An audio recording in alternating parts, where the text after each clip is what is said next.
আসসালামু আলাইকুম প্রিয় শিক্ষার্থীবৃন্দ, তোমাদের সকলকে স্বাগতম জানাচ্ছি। আমরা আছি এখন তোমাদের গণিত বইয়ের চতুর্থ অধ্যায়ের সর্বশেষ পৃষ্ঠা 94-তে। এই পৃষ্ঠায় দেওয়া আছে সংক্ষিপ্ত উত্তর প্রশ্ন। এখানে 3টি অঙ্ক দেওয়া আছে, 3টি অঙ্ক সমাধান করব। বন্ধুরা, তোমরা যারা আমার চ্যানেলটি এখনো সাবস্ক্রাইব করনি, তারা সাবস্ক্রাইব করে আমার চ্যানেলের পাশে থেকো।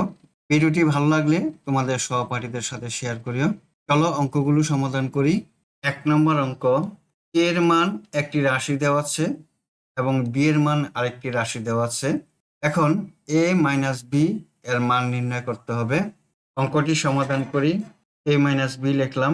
এখন a সমান রাশি এবং b এর সমান রাশিটি লিখব। রাশি দুটি লিখলাম। এখন প্রথম রাশিটির কাজ করি।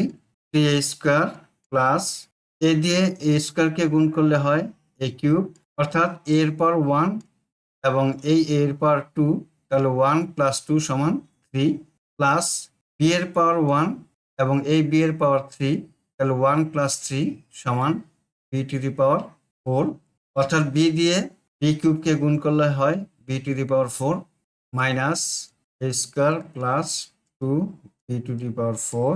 এখন ব্র্যাকেট উঠিয়ে দেই। দ্বিতীয় রাশিটির ব্র্যাকেট উঠাতে হলে মাইনাস দিয়ে গুণ দিতে হবে।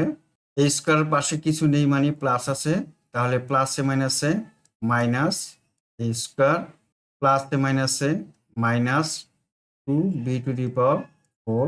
এখন 3টি a স্কয়ার থেকে একটি a স্কয়ার বিয়োগ দিলে থাকে হলো 2a স্কয়ার। a কিউব একটি আছে plus a cube, b to the power 4 আছে একটি, আর এখানে মাইনাস দুইটি থেকে একটি গেলে থাকবে একটি, তাহলে minus b to the power 4। আমরা a মাইনাস b এর মান নির্ণয় করতে পারলাম। মানটি হলো 2a square plus a cube minus b to the power 4। এটাই হলো আনসার। 2 নাম্বার, এখানে দুইটি রাশি দেওয়া আছে। রাশি দুটি যোগ করে যোগফলের xy সহগ নির্ণয় করো। আমরা রাশি দুটি যোগ করব। রাশি দুটি উপর নিচ বসালাম। এখন যোগ করব।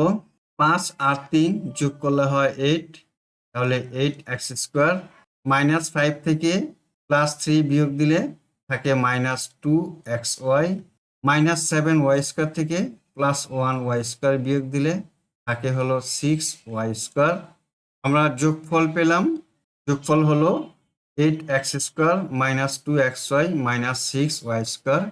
এখন বলেছে এই যোগফল থেকে xy এর সহগ নির্ণয় করতে হবে। এই যোগফলে আমরা পেলাম মাইনাস 2xy। এখানে মাইনাস 2xy এ xy এর সহগ হলো মাইনাস 2, আমরা লিখি মাইনাস 2, তাহলে আনসার হলো মাইনাস 2। 3 নাম্বার, একটি খাতার দাম x টাকা, একটি কলমের দাম y টাকা এবং একটি পেন্সিলের দাম z টাকা হলে 3টি খাতা 5টি কলমের মোট দাম থেকে 2টি পেন্সিলের দাম বাদ দিলে কত হবে, তা বীজগণিতীয় রাশির মাধ্যমে প্রকাশ করো। প্রশ্নটি অনেক বড়, মনে হচ্ছে অনেক কঠিন অঙ্ক, আসলে কিন্তু অত কঠিন না। অঙ্কটি করতে থাকি, দেখো খুবই সহজ অঙ্ক। একটি খাতার দাম দেওয়া আছে x টাকা, আমরা লিখি। তাহলে 3টি খাতার দাম কত? 3টি খাতার দাম x ইন্টু 3 টাকা, 3x টাকা। একটি কলমের দাম y টাকা, আমরা লিখি। তাহলে 5টি কলমের দাম কত? সুতরাং 5টি কলমের দাম হবে y ইন্টু 5 টাকা, 5y টাকা। একটি পেন্সিলের দাম z টাকা, আমরা লিখি। তাহলে 2টি পেন্সিলের দাম কত? 2টি পেন্সিলের দাম হবে z ইন্টু 2 টাকা, 2z টাকা। এখন বলছে খাতা এবং কলমের মোট দাম থেকে পেন্সিলের দাম বাদ দিতে হবে আমাকে এবং বীজগণিতীয় রাশিটি প্রকাশ করতে হবে। 3টি খাতার মূল্য আর 3টি কলমের মূল্য হলো, খাতা ও কলমের মোট দাম লিখলাম। এখন এখান থেকে পেন্সিলের দাম বাদ দিতে হবে। 2টি পেন্সিলের দাম হলো 2z টাকা মাইনাস 2z। প্রশ্ন অনুযায়ী বীজগণিতীয় রাশিটি আমরা লিখতে পারলাম।